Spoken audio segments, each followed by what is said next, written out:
Podem se assentar, fiquem à vontade na casa do Pai, em nome de Jesus. Louvado seja o nome do nosso Deus. Vamos abrir as nossas Bíblias no livro de Apocalipse. Apocalipse, no capítulo 3.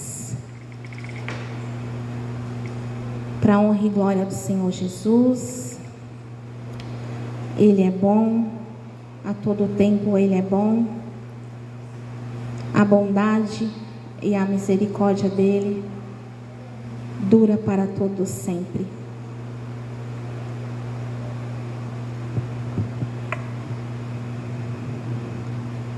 Apocalipse, capítulo 3. Eu ia ler o versículo 15, mas vamos conversar do versículo 14 mesmo. Todos acharam? Apocalipse, capítulo 3, versículo 14. Aleluia. Nos diz assim a palavra do Senhor: carta à igreja em Laodiceia. Ao anjo da igreja em Laodiceia, escreve essas coisas. Diz o Amém, a testemunha fiel e verdadeira, o princípio da criação de Deus. Conheço as tuas obras, que nem és frio nem quente. Quem dera fosses frio ou quente. Assim, porque és morno e nem és quente nem frio, estou a ponto de vomitar-te da minha boca. Pois dizes: estou rico e abastado, e não preciso de coisa alguma, e nem sabes tu que és infeliz, sim, miserável, pobre, cego e nu. Aconselho-te que de mim compres ouro refinado pelo fogo, para te enriqueceres, vestiduras brancas para te vestires, a fim de que não seja manifesta a vergonha da tua nudez, e colírio para ungires os olhos, a fim de que veja. Eu repreendo e disciplino a quanto amo. Sê, pois, zeloso e arrepende-te. Amém? Feche seus olhos, em nome de Jesus. Vamos agradecer a Deus por essa palavra. Deus de toda a criação, adorado e exaltado és tu, Senhor, entre os povos, línguas, reinos, principados e nações. Na beleza da grandeza do teu ser, do teu poder, Senhor. Eis-nos aqui, Pai de amor, diante da tua palavra manifesta, Deus. Por isso, nessa noite, Espírito Santo de Deus, nós queremos te pedir: venha nos conduzir, venha nos ministrar, venha revelar a tua vontade aos nossos corações nessa noite, Pai. E que eu me diminua, Senhor, para que o Senhor possa crescer. Faça a tua vontade, Senhor Jesus, aqui na terra, da mesma forma como o Senhor faz no céu. Sonda os nossos corações, Pai de amor. Tira de nós todo o cansaço deste momento, Pai. Nós estamos denunciando e repreendendo todo excesso de sono, Pai. Todo o cansaço na nossa mente, Jesus. Venha trazendo sobre nós a tua doce paz, o teu refrigério nessa noite, Pai. Venha nos confrontar, Senhor. Se o Senhor diz, Pai, que nos corrige porque nos ama, que nós sejamos corrigidos por Ti. É o que eu te peço, Espírito Santo de Deus. Dai ordem aos teus anjos neste momento, ó Deus, em favor de nossas vidas e em favor da Tua palavra, Pai, em nome de Jesus. Amém, Jesus. Louvado seja Deus. Nós estamos nesses últimos dias, nessas primeiras semanas do início do mês de janeiro, passando por muitas coisas, muitas situações, muitas turbulências, muitos questionamentos, muitas dúvidas, muita insegurança, muita incerteza e muito medo ao mesmo tempo. Nós estamos assim. E diante de todas essas coisas que nós estamos assistindo na televisão, uma coisa é certa: Jesus está voltando. O caminho do Senhor já está preparado para a volta do nosso Deus e do nosso Pai. De uma coisa é certa: sempre que Deus ele quer manifestar o sobrenatural, primeiro o caos tem que acontecer. Sempre que Deus quer operar milagrosa e poderosamente em algum lugar em nossas vidas, o caos, o terrível tem que acontecer.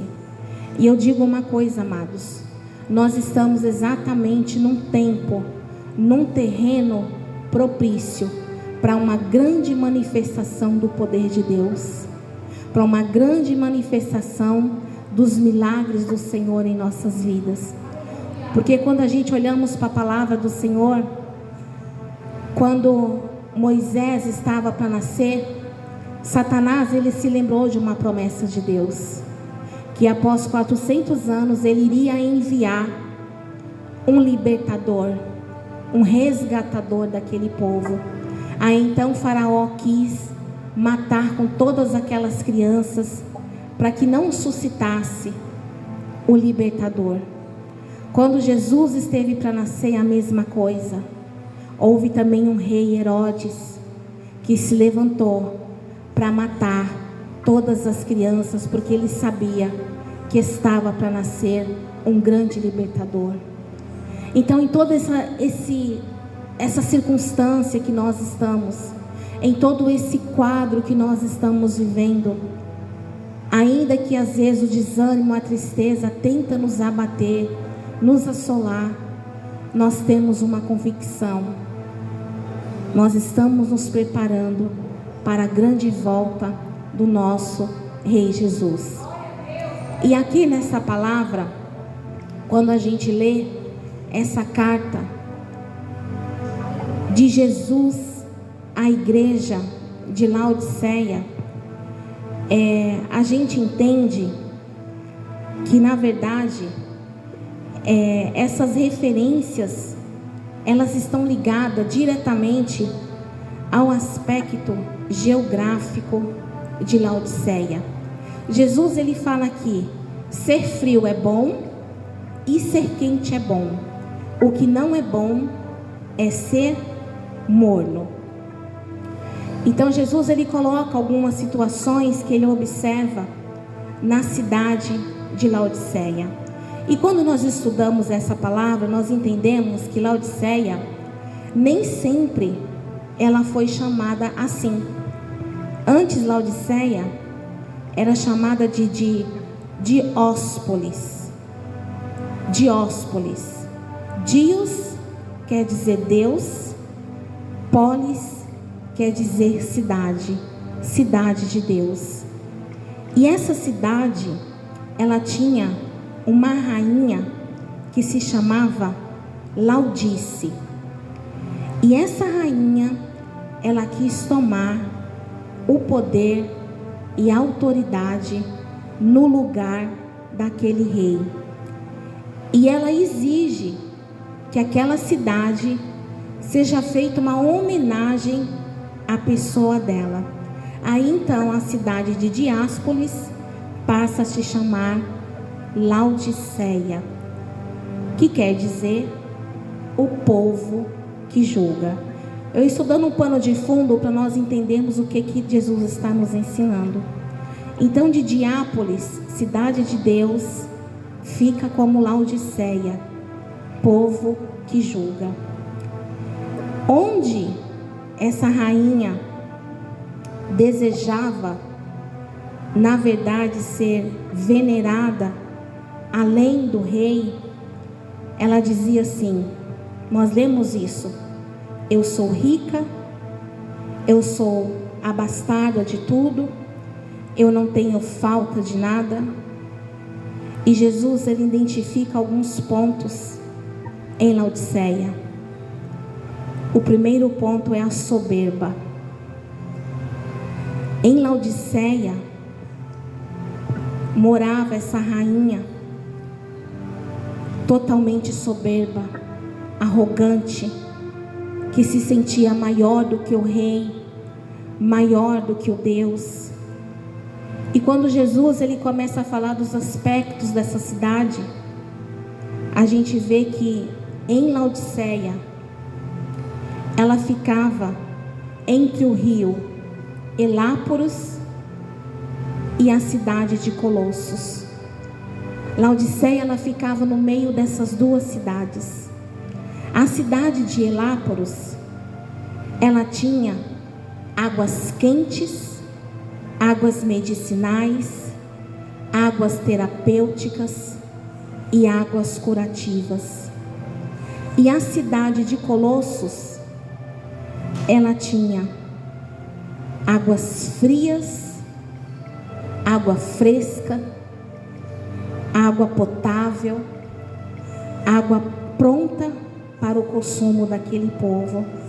E quando as correntes dessas águas, tanto de Colossos, que são águas frias, e a cidade de Heláporos, que são águas quentes, quando essas correntes elas se viam, elas se uniam entre a cidade de Laodiceia, essa água quente e essa água fria se tornava então uma água morna. Quem já tomou aqui alguma vez água morna pela manhã? Quando a gente toma água morna, a gente tem vontade de vomitar.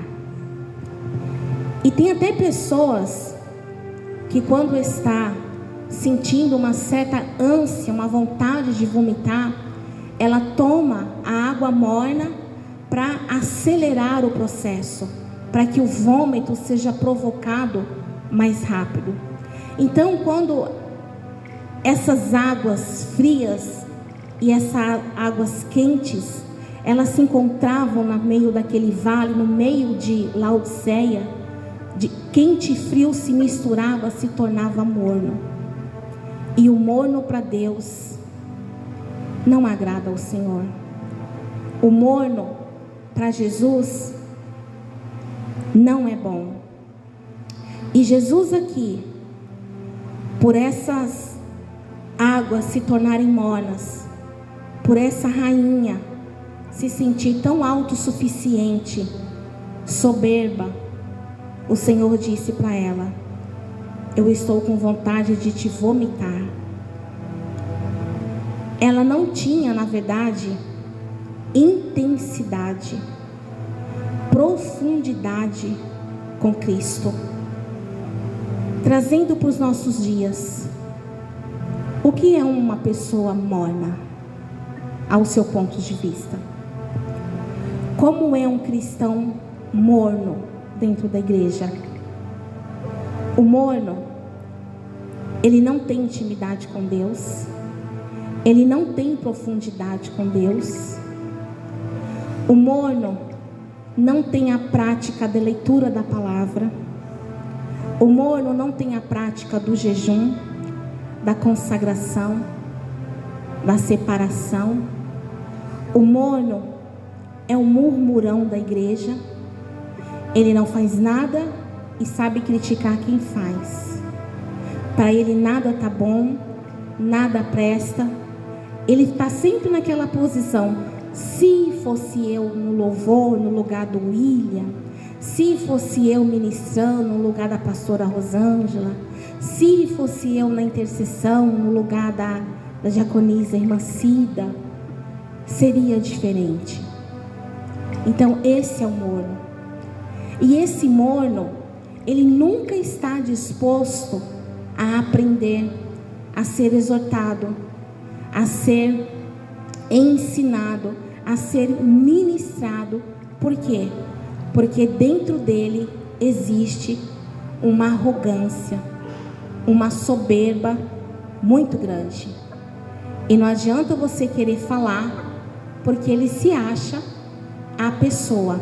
Assim como essa rainha, ela queria que a cidade fosse uma homenagem a ela, no lugar do rei, no lugar do esposo dela. Ela queria tomar, na verdade, o lugar do esposo dela. E Laodiceia também, para nós sabermos, era uma cidade polo, era uma cidade muito avançada e evoluída na medicina dos olhos.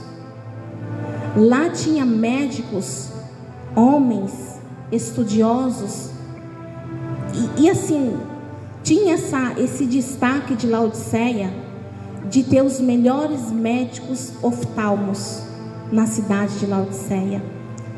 E também Laodiceia tinha as melhores fábricas têxtil daquela região.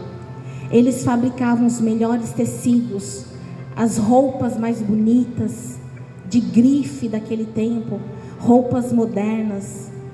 Então Laodiceia, ela tinha coisas muito interessantes que o nosso Senhor Jesus, ele também deixou aqui destacado. E Jesus, ele está dizendo assim para Laodiceia: Laodiceia, você é avançada na medicina da visão, porém você é cega espiritualmente. Laodiceia, você tem as melhores fábricas têxtil, você produz o melhor tecido, roupas modernas, porém a sua nudez está exposta e te envergonha diante de mim. Laodiceia, você é soberba, cheia de si, porém, com todas as riquezas que há em você, eu te vejo infeliz. O que Jesus diz ali? Você é cega, miserável, pobre, nua e infeliz. E Jesus, ele continua dizendo: Laodiceia, você é rica de bens, porém você é pobre e miserável de espírito. Por que, Laodiceia? Você não tem mansidão, você não tem temperança,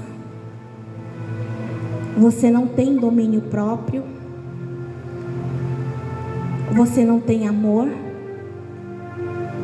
você não tem fé e você não tem alegria.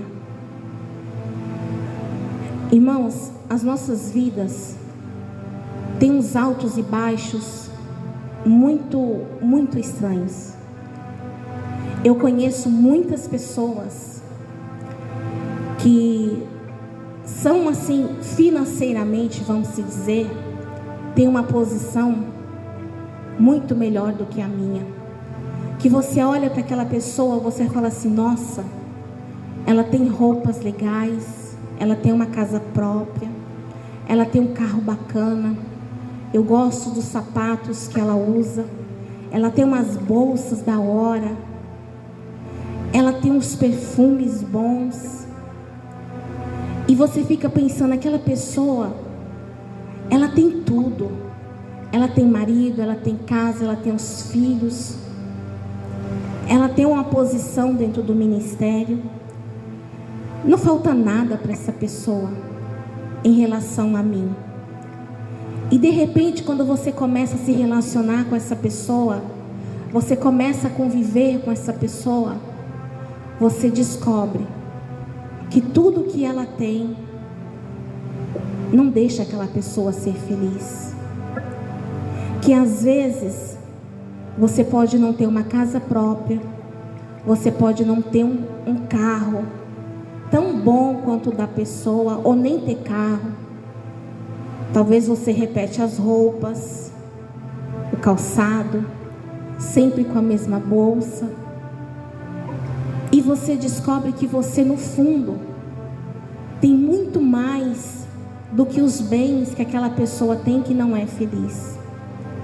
Sabe por que eu digo isso?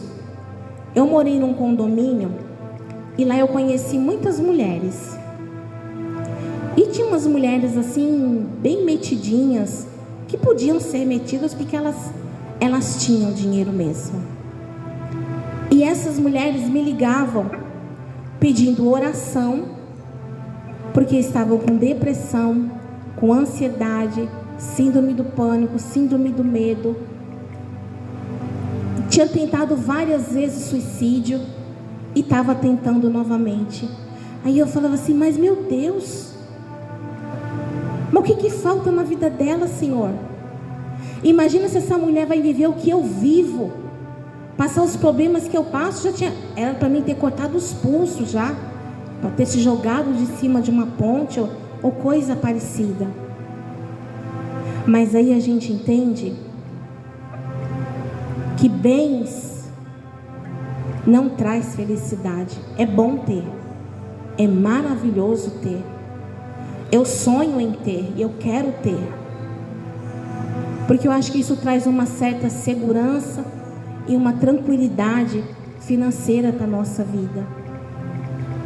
Mas nem porque você olha para a pessoa como Jesus olhou para Laodiceia e viu Laodiceia toda bastarda, de bens, de riqueza, de reconhecimento, Jesus olhou para o coração de Laodiceia e ele disse para ela: você para mim, Laodiceia, não passa de uma pobre. Você é miserável aos meus olhos. Você está nua diante de mim. Porque o que você tem, para mim, Laodiceia, não tem valor nenhum, se dentro de você não habitar os meus princípios. Se dentro de você, Laodiceia, diante de tudo isso que nós estamos vivendo, amados, diante de todo esse quadro de tragédia que nós estamos vivendo na nossa política, se nós não estivermos firmados e alicerçados em Jesus, a gente vai se desviar. Sabe o que eu ouvi? Pastor, o mal venceu. Pastor, o que teve de pessoas que orou, que jejuou, que fez isso, que fez aquilo, igrejas que se levantaram pelo governo que já estava estabelecido, para que não entrasse um outro governo, e o outro lá falou que nem Deus ia impedir ele de chegar, de subir a rampa. E a gente está vendo que o mal venceu, que ele ganhou, que ele está lá. A gente sabe o que ele vai fazer. Que Deus é esse, pastor? Eu ouvi isso de pessoas cristãs em cima do altar. Eu ouvi isso. O que nós vamos fazer, pastora? O mal venceu. Eu falei, meu irmão, minha irmã, ou tu é crente, ou tu é quente, ou tu é frio. Se você for morno, Deus vai te vomitar. Porque tudo isso que está acontecendo está na Bíblia, está na palavra de Deus. Tudo isso é um cumprimento da palavra do Senhor, e a palavra de Deus está se cumprindo. Não é que o mal venceu, Deus está permitindo que o mal aconteça. Sabe por quê? Para fazer igual ele está fazendo com a cidade de Laodiceia. Se converta a mim, se arrependa, porque às vezes é só o povo no sofrimento é que se converte, é que aprende, é que busca a Deus verdadeiramente. Então às vezes o Senhor permite por um tempo, porque Ele sabe da minha estrutura, Ele sabe da sua estrutura, Ele sabe até quando a gente aguenta, até quando a gente suporta uma situação difícil. Então às vezes Deus permite algumas situações justamente para isso, para mostrar o nível da nossa fé, o nível da nossa perseverança, o nível da nossa disposição em dizer: o mal nunca vence, o bem sempre prevalece. Porém, a vontade de Deus, existe aquela que é boa, agradável e perfeita, e existe também aquela que é a permissiva. E nesse tempo, nós estamos dentro dessa vontade de Deus, a vontade permissiva do Senhor. E existe um propósito do céu dentro de tudo isso. Existe uma vontade de um Deus soberano diante de tudo isso. A nós cabe apenas acreditar que Deus não perdeu o controle de nada. Deus não está surdo. Deus não está cego.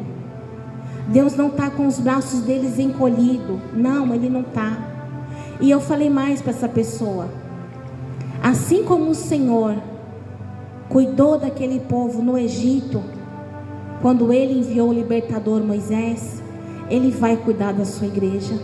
Ele vai cuidar de você, Ele vai cuidar de mim. Aquele povo lá no Egito viviam debaixo do mesmo céu, na mesma terra.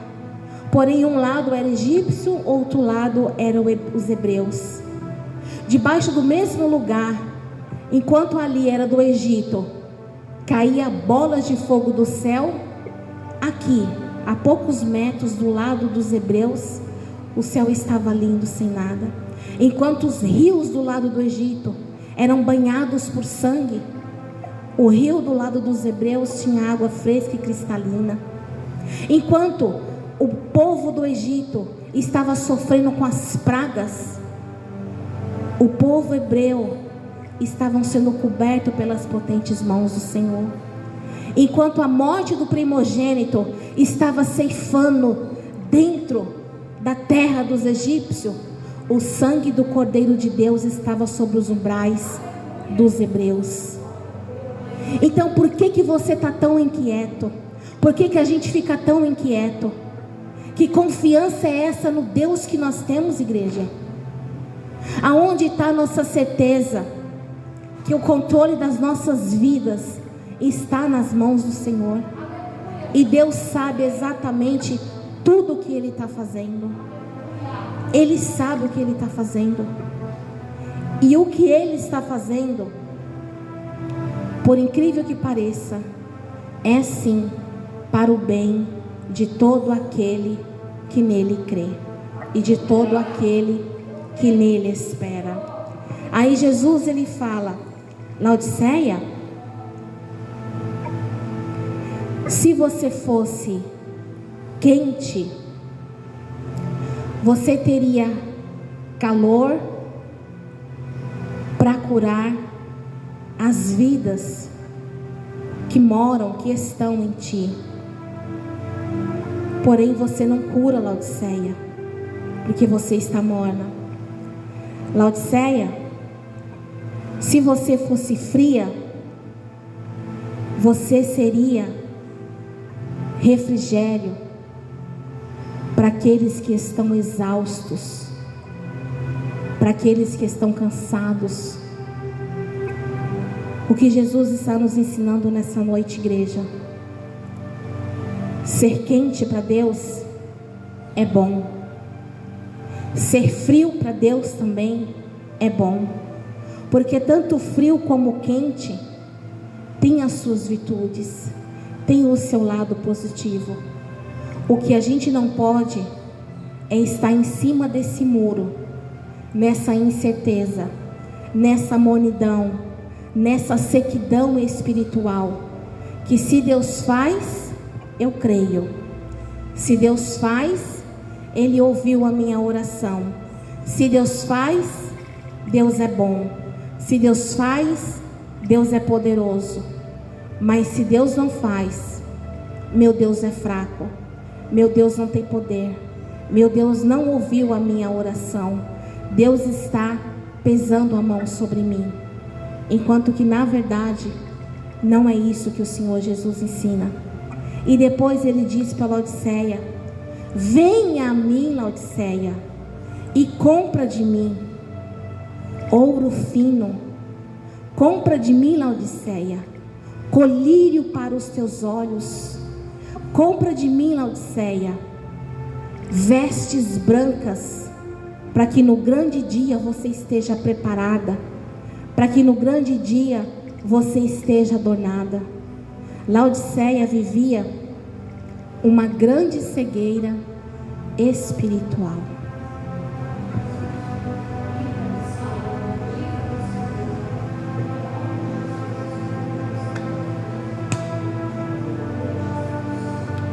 A pastora Denise, ela estava falando, enquanto ela estava na direção da abertura do culto,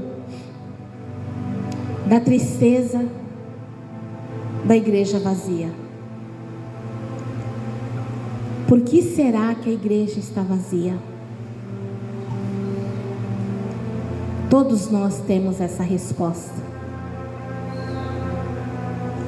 Porque ninguém quer saber de morrer para si mesmo. As pessoas hoje, ou você morre, ou você vive no mundo, ou você vive com o pé lá, você vive na mornidão. Não dá mais tempo de nós ficarmos titubeando em dois pensamentos. Não dá mais tempo, amados, de nós ficarmos com essas incertezas. Na palavra do Senhor em Mateus 16, eu acho que versículo, não lembro o versículo, eu sei que é Mateus 16. Tem um diálogo de fariseus e escribas fazendo umas perguntas para Jesus, e eles perguntam assim: quando que nós vamos saber qual é o sinal para nós sabermos da sua volta, do acontecimento dessas coisas? Faz um milagre aí para nós, faz alguma coisa para a gente saber, para a gente crer. Aí Jesus responde assim: raça de povo incrédulo, de pequena fé, o único sinal que eu vou vos dar é o sinal do profeta Jonas. E qual é o sinal do profeta Jonas? Jonas foi engolido por um grande peixe, ficou 3 dias e 3 noites dentro do estômago desse grande peixe, e de lá ele clamou, Deus ouviu e vomitou Jonas na cidade aonde Deus havia enviado ele. E Jesus está dizendo: eu curei, eu libertei, eu fiz prodígios, eu fiz milagres, eu fiz maravilhas, eu multipliquei, eu transformei água em vinho, eu fiz coisas gloriosas e grandiosas, e ainda vocês não creram. Então o único grande sinal que vocês vão ter é que, assim como Jonas ficou submergido nas águas, eu vou ficar 3 dias e 3 noites submergido debaixo da terra. Porém eu vou voltar, eu vou ressuscitar. Aí então vocês crerão. Porém aí pode ser tarde demais. Porque quando ele mostra as mãos para Tomé, depois que ele ressurge, depois da grande ressurreição, ele fala: toca, Tomé, enfia o dedo na ferida, se só assim para você crer. Por que, amados? Porque tem pessoas que só crê vendo. E aí então Jesus fala: bem-aventurados serão aqueles que não viram, que somos nós, igreja. Quem já viu Jesus aqui? Quem andou com Jesus aqui? Quem viu Jesus curar, expulsar demônios, libertar alguém aqui? Porém, nós cremos. E Jesus, ele fala para Tomé: melhores serão aqueles, Tomé, que não vão ver nada do que você viu, e eles vão crer. Esses aí são aqueles que vão receber um grande galardão comigo diante do meu Pai. Era isso que Jesus estava dizendo também para aqueles escribas e aqueles fariseus. Então, igreja de Cristo, você não precisa ver Deus fazer. Quando eu oro, sabe o que eu falo para o Senhor? Eu falo assim: Senhor, eu não sei se eu sou uma pessoa abusada. Eu não sei, Pai, se eu sou uma pessoa muito sossegada. E eu também não sei se eu sou uma pessoa que descansada no Senhor. Mas quando eu peço algo impossível para Deus, eu falo assim: eu não sei como o Senhor vai fazer. Eu não sei os meios pelo qual o Senhor vai agir. Mas de uma coisa eu tenho certeza: já está feito. Porque é o Senhor que vai fazer. Já é, Pai. Pode não ser no meu tempo, na minha hora, mas lá no céu já está decretado. Lá no céu já está tudo consumado. Eu só preciso ter fé para trazer à existência, ao mundo natural, o que já está pronto no mundo espiritual. E eu não fico repetindo oração para Deus não, viu? Senhor, Senhor, Senhor, Senhor, Senhor, Senhor, Senhor. Não fico. Eu oro geralmente uma vez. Passo muito tempo para voltar a falar de novo daquele assunto com Deus. Deus é burro para não entender o que você falou? Não.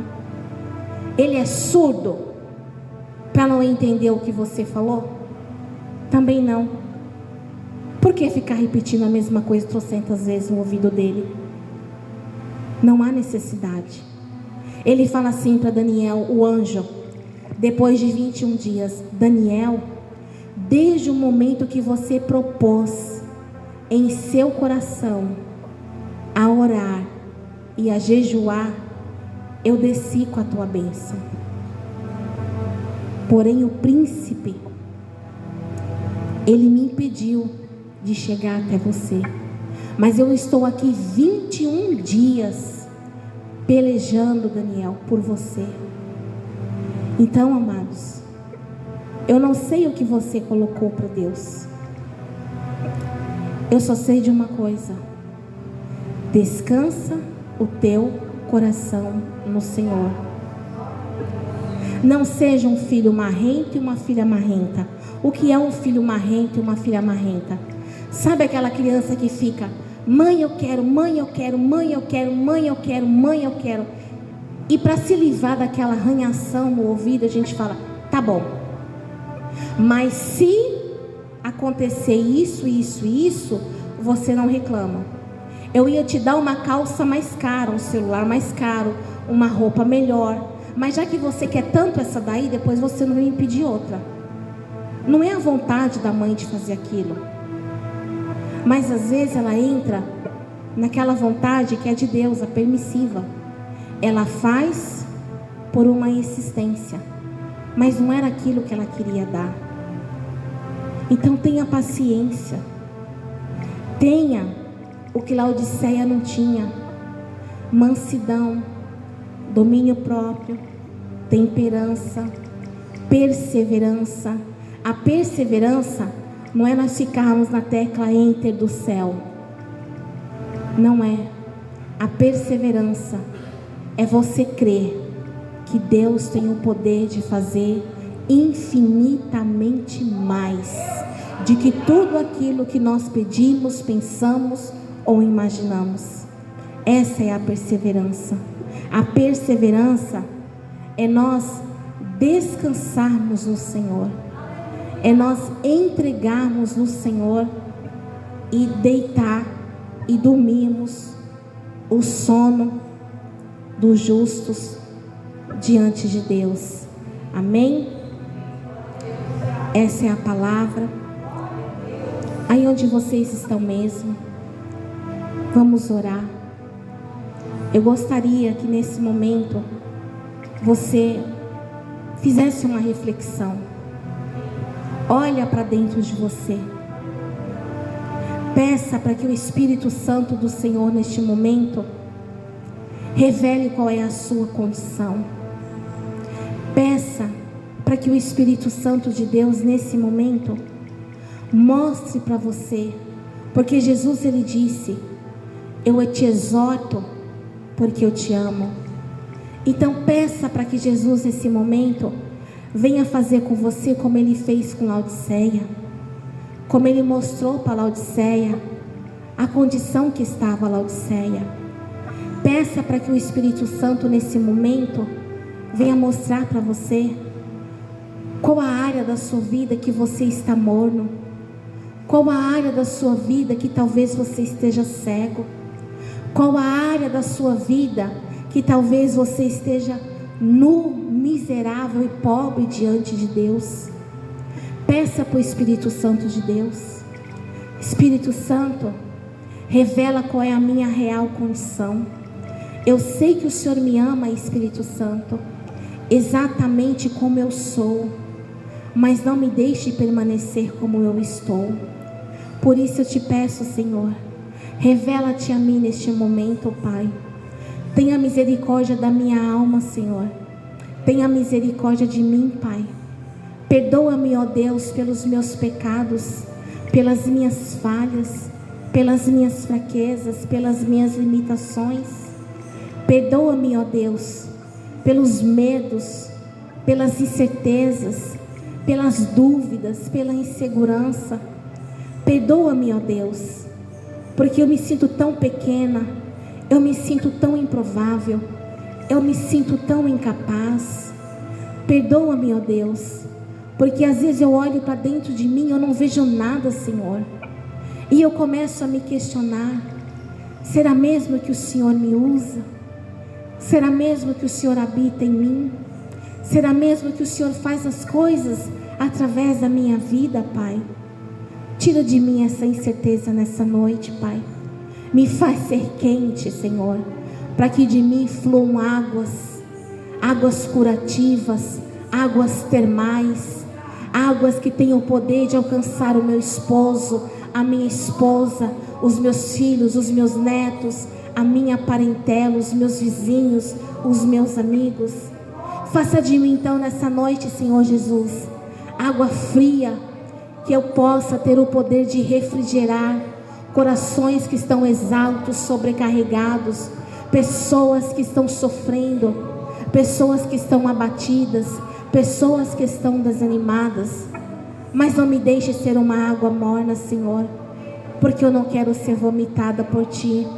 Por isso eu te peço, Espírito Santo de Deus, venha nessa noite transformando a minha vida, venha nessa noite transformando a minha mente, venha nessa noite transformando o meu ser, venha nessa noite transformando o meu caráter, venha nessa noite, Espírito Santo de Deus, transbordando dentro de mim, com o Teu poder, com a Tua glória, com a Tua verdade, com a Tua unção, com a Tua transformação. Venha nessa noite, Senhor, me levar para águas mais profundas, para um lugar de intimidade, para um lugar de comunhão, para um lugar de renúncia, para um lugar de entrega em Ti, Senhor. Leva-me, Senhor Jesus, a ter fome, a ter sede pela Tua palavra, a ter fome para estar num lugar secreto contigo, Jesus. Porque a Tua palavra diz, Pai, que quando eu quiser ser vista pelo Senhor, que eu entre dentro do meu quarto, que eu feche a porta, porque o Deus que está no oculto me vê. Quando você entra no teu quarto, fecha a tua porta, você não entra para ver Deus, você entra para ser vista por Deus.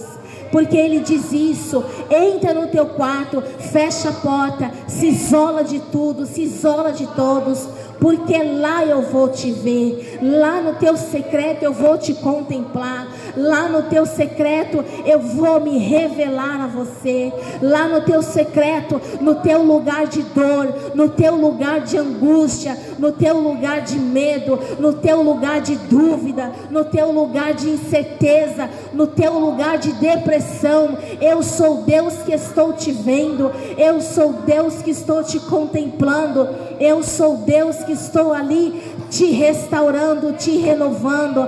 Mas não saia deste lugar sem que antes você tenha certeza de que eu te vi. Ainda que talvez você não tenha me ouvido, você não tenha me visto, mas que dentro de você, você tem essa certeza: eu fui vista por Ele, eu fui amada por Ele, eu fui achada pelo céu neste momento. Aonde eu estou, no meu secreto, aonde eu estou, escondida nele, o Senhor está nos chamando para nos escondermos mais nele, igreja. É tempo de nós nos levantarmos, é tempo de nós nos posicionarmos em Deus, é tempo de nós buscarmos a face do Senhor, é tempo de nós nos enchermos do Espírito Santo, é tempo de nós sermos renovados por Deus.